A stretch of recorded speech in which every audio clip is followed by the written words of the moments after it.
السلام علیکم ورحمۃ اللہ وبرکاتہ۔ نحمده ونصلی علی رسول کریم۔ اعوذ باللہ من الشیطان الرجیم۔ بسم اللہ الرحمن الرحیم۔ یا ایہا الذین آمنوا کتب علیکم الصیام کما کتب علی الذین من قبلکم لعلکم تتقون۔ میرا رب اس آیت میں فرماتا ہے، جس کا مفہوم ہے کہ اے مومنو، تم پر روزے فرض کیے گئے ہیں جیسا کہ تم سے پہلی امتوں پہ فرض کیے گئے تاکہ تم تقوی اختیار کرو۔ میرا اللہ یہ چاہتا ہے کہ ہمارا سر سے لے کے پاؤں تک کا روزہ ہو، میرا دماغ غلط نہ سوچے، صحیح سوچے، میری آنکھیں صحیح دیکھیں، میری نظریں جو ہیں نیچے ہوں، غلط نہ دیکھیں، میری زبان غلط نہ بولے، جھوٹ نہ بولے، غیبت نہ بولے، میرے کان غلط نہ سنیں، میرے کان غیبت نہ سنیں، جھوٹ نہ سنیں۔ کان کا روزہ ہو، دماغ کا روزہ ہو، آنکھوں کا روزہ ہو، زبان کا روزہ ہو، دل کا روزہ ہو، دل کے اندر کسی کے خلاف کوئی برائی نہ آئے، کوئی غلط بات نہ آئے، میرا سینہ کشادہ ہو، میرے پیٹ کا روزہ ہو، میں رمضان کے مہینے میں پیٹ کا روزہ رکھوں اور اگر کھاؤں تو حلال کھاؤں، حرام نہ کھاؤں، میرے ہاتھ غلط کام نہ کریں، جن کاموں کا میرے رب نے حکم دیا وہ کام کریں، سنت کام کرنے والے بنیں۔ میرے پاؤں کا روزہ ہو، میرے پاؤں غلط طرف چل کے نہ جائیں، زمین پہ اکڑ کر نہ چلیں، زمین پہ عاجزی سے چلیں۔ اکڑ اللہ کو پسند نہیں، اور بڑائی صرف میرے رب کے لیے، بڑا صرف اللہ ہے، باقی ہم سب چھوٹے ہیں۔ ساری کائنات کو میرے اللہ نے بنایا ہے اور ہم کو بھی اللہ نے بنایا ہے۔ ہم کس بات سے زمین پہ اکڑ کر چلتے ہیں؟ ہم اپنی پیدائش پہ ذرا غور کر لیں کہ ایک گندے نطفے سے اللہ پاک نے ہمیں تخلیق کیا۔ ہم اس پہ تھوڑا سا اگر غور کریں گے تو یہ اکڑ جو ہمارے اندر پیدا ہوتی ہے یہ ختم ہو جائے گی۔ گندے نطفے سے پیدا کیا اور زمین کی مٹی کے اندر ہمیں ملا دیا جائے گا اور منو مٹی ہمارے اوپر ڈال دی جائے گی، قبر کے اندر ہمیں لٹا دیا جائے گا۔ ہم کس بات پہ اکڑتے ہیں؟ ایک دن مرنا ہے، ایک دن اس دنیا سے جانا ہے، اپنے رب کے سامنے پیش آنا ہے، تو اللہ کی بڑائی دل کے اندر آئے۔ اللہ بڑا ہے، ساری کائنات کا بادشاہ ہے، اس کی کوئی ابتدا نہیں، اس کی کوئی انتہا نہیں۔ ساری کائنات کو میرے اللہ نے عدم سے وجود بخشا، کسی سے مشورہ نہیں کیا، تنہا ساری کائنات کو میرے اللہ پاک نے بنایا، بناتے ہوئے تھکا بھی نہیں اور اب تک بنا رہا ہے۔ میرا اللہ ایسا خالق ہے کہ اب تک بنا رہا ہے، اب تک چیزیں بن رہی ہیں، انسانوں کو بھی بنا رہا ہے، جانوروں کو بھی بنا رہا ہے، سمندروں کو بھی بنا رہا ہے، سمندر کے اندر مچھلیوں کو بھی بنا رہا ہے، جنگلات کے اندر جانوروں کو بھی بنا رہا ہے۔ جتنی چیزیں کائنات کے اندر ہمیں نظر آ رہی ہیں جو ہماری آنکھوں سے پوشیدہ ہیں، سب کی سب ایک اکیلا اللہ اپنی قدرت سے بنا رہا ہے۔ 80% لوگ ایسے ہیں جو نماز نہیں پڑھتے ہیں، 20% صرف ایسے ہیں جو نماز ادا کرتے ہیں، اور رمضان کے مہینے میں بھی کئی لوگ ایسے ہیں، کئی فیصد لوگ ہیں جو روزہ نہیں رکھتے۔ تو اللہ کو نہیں پہچانا، اللہ کی محبت دل کے اندر نہیں ہے تو روزہ کیسے رکھیں، نماز کیسے رکھیں؟ جب ایمان ہی مضبوط نہیں ہے، اللہ سے ہونے کا یقین دل کے اندر نہیں ہے کہ پالنے والا اللہ ہے، بڑا اللہ ہے، ساری عزتیں اللہ کے لیے ہیں، رزق اللہ دیتا ہے، اس کا یقین دل کے اندر آئے۔ ہماری دکانیں، ہماری فیکٹریاں، ہمارے کاروبار، یہ ہمیں نہیں پال رہے بلکہ اکیلا اللہ ہمیں پال رہا ہے۔ حضرت موسیٰ علیہ السلام کو جو اللہ پاک نے حکم دیا فرعون کے پاس جاؤ، اس کو دعوت دو، تو جب حضرت موسیٰ علیہ السلام فرعون کی طرف جا رہے تھے تو دل میں خیال آیا بیوی اور بچے کا کہ وہ کہاں سے کھائیں گے، ان کا کیا ہوگا؟ تو اللہ پاک جل شانہ نے فرمایا کہ اے موسیٰ، اس پتھر پہ اپنا عصا مارو۔ حضرت موسیٰ علیہ السلام نے پتھر پہ عصا مارا تو اس میں سے ایک اور پتھر نکلا، پھر ایک دفعہ دوبارہ عصا مارا، پھر ایک اور پتھر نکلا، پھر اللہ پاک نے فرمایا ایک دفعہ اور مارو، پھر تیسری دفعہ جب پتھر پہ عصا مارا تو اس میں سے ایک ننھا سا کیڑا نکلا، اس کے منہ میں سبز پتا تھا اور وہ اپنے رب کی تعریف بیان کر رہا تھا۔ اللہ پاک نے فرمایا موسیٰ اپنے کان اس کیڑے کی طرف لے کے جاؤ۔ تو جب کان کیڑے کی طرف لے کے گئے تو وہ کیڑا کیا کہہ رہا تھا؟ سبحان من یرانی، پاک ہے وہ ذات جو مجھے دیکھ رہی ہے، ویسمع کلامی، اور میری بات کو سنتی ہے، ویرزقنی ولا ینسانی، اور مجھے رزق دیتی ہے اور مجھے بھولتی نہیں۔ تو اللہ 3 پتھروں کے اندر جب اس ننھے کیڑے کو رزق دیتا ہے تو اللہ مجھے آپ کو رزق نہیں دے سکتا؟ تو رزق دینے والا اللہ ہے، عزت دینے والا اللہ ہے، ذلت دینے والا اللہ ہے، کرنے والے اللہ پاک ہیں۔ میرے آپ سے وہ نہیں ہوگا بلکہ اللہ سے ہوگا۔ اللہ کا چاہنا ہو جانا ہے، میرے آپ کا چاہنا ہو جانا نہیں ہے۔ اس کا یقین دل کے اندر آ جائے کہ کرنے والے اللہ پاک ہیں، اللہ کی محبت دل کے اندر آئے، اللہ کو ہم پہچانیں اور اللہ کے رسول صلی اللہ علیہ وسلم کی محبت دل کے اندر ہو۔ جب اللہ اور اللہ کے رسول کی محبت دل کے اندر ہوگی تو اللہ کے احکامات پہ چلنا ہمارے لیے آسان، حضرت محمد صلی اللہ علیہ وسلم کے اعمال پر چلنا ہمارے لیے آسان ہوتا چلا جائے۔ اس لیے کہتے ہیں کہ جس کی محبت دل کے اندر ہو اس کی ماننا آسان ہو جاتا ہے۔ تو محمد صلی اللہ علیہ وسلم ایسی ہستی ہیں کہ ان کی محبت ہر مسلمان کے دل کے اندر ہونا بہت ضروری ہے۔ وہ ایسی ذات ہے کہ جسے اللہ بھی محبت کرتا ہے، وہ وجہ کائنات ہے۔ اگر محمد صلی اللہ علیہ وسلم نہ ہوتے تو اللہ اس کائنات کو ہی نہ بناتے۔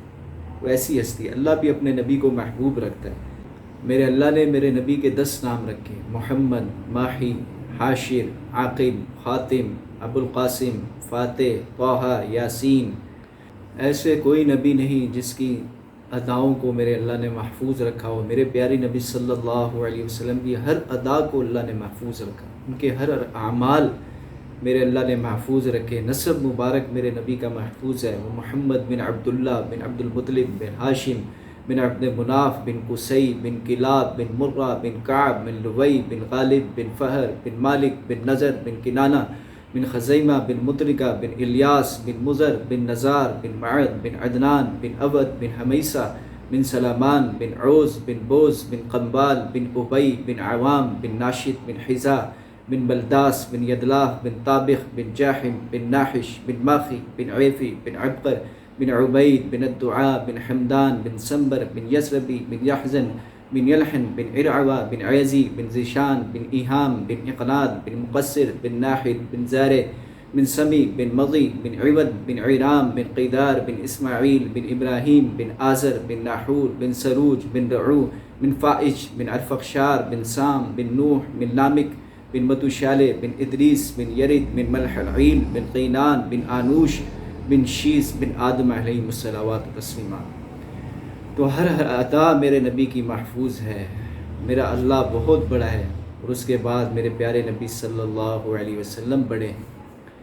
اور اللہ اور اللہ کے رسول کا حکم ہے کہ روزہ رکھو، تو کیا ان کی بات کا ہم انکار کریں گے؟ اتنے شان والے نبی اور ایسا میرا اللہ جس کی ہم تعریف بیان نہیں کر سکتے۔ فرمایا کہ سارے کے سارے انسان مل جائیں، سارے کے سارے جنات مل جائیں، سارے کے سارے نبی مل جائیں اور اللہ کی تعریف بیان کرنا شروع کر دیں، سارے کے سارے سمندر سیاہی بن جائیں اور سارے کے سارے درخت قلم بن جائیں اور سب مل کے اللہ کی تعریف بیان کرنا شروع کر دیں، تو فرمایا کہ سیاہی ختم ہو جائے گی، یہ جو ہے وہ قلم ٹوٹ جائیں گے، لیکن ہم اپنے رب کی تعریف بیان نہیں کر سکتے۔ وہ ایسا اللہ ہے، تو ایسے قدرت والا اللہ اور ایسی شان والا نبی وہ یہ فرما رہے ہیں کہ روزہ رکھو۔ رمضان کے مہینے میں روزہ رکھتا ہے، فرمایا فرض 70 فرضوں کے برابر کر دیا جائے گا، جو ایک فرض ادا کرے گا اس کو 70 فرضوں کے برابر اجر ملے گا۔ فرمایا کہ رمضان کے مہینے میں جو نفل ادا کرے گا اس کو فرض کے برابر اجر ملے گا۔ تراویح کے ایک سجدے میں 1500 نیکی ملے گی، ہر سجدے میں۔ روزانہ 20 تراویحیں پڑھتے ہیں، اب ذرا کیلکولیٹر استعمال کر کے حساب لگا لیں کہ 1500 نیکیاں ایک سجدے پہ کتنی نیکیاں بن جائیں گی۔ اعمال کا اجر اللہ پاک بے بہا بڑھا دیتے ہیں۔ تراویح کے سجدے میں جنت میں ایسا محل ملے گا کہ جس کے جو ہے سونے اور چاندی کے محلات ہوں گے، سونے اور چاندی کے دروازے ہوں گے۔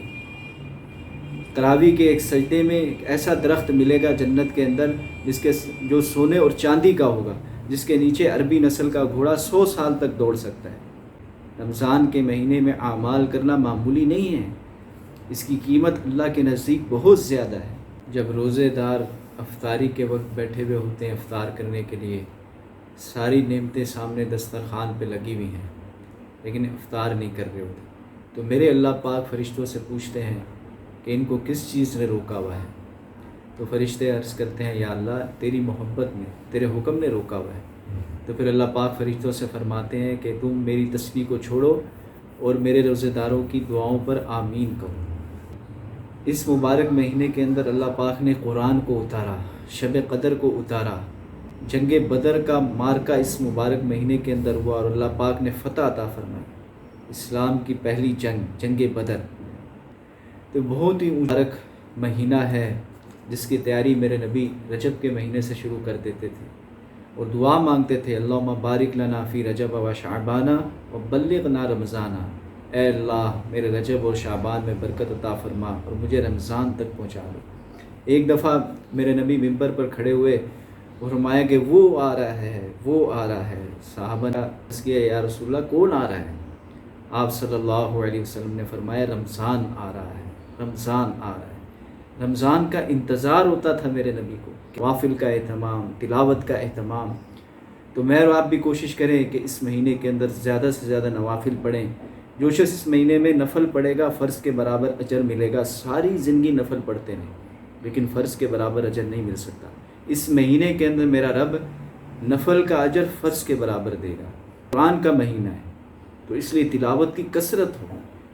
میرے شیخ فرماتے تھے کہ حافظوں سے کہتے تھے کہ وہ اس مہینے میں روز ایک قرآن ختم کرنے کا اہتمام کریں تاکہ دل کے اندر قرآن کا شوق پیدا ہو۔ بتاتے تھے کہ کئی بچے میرے پاس آتے تھے اور بتاتے تھے کہ آج ہم نے ایک قرآن پڑھا ہے۔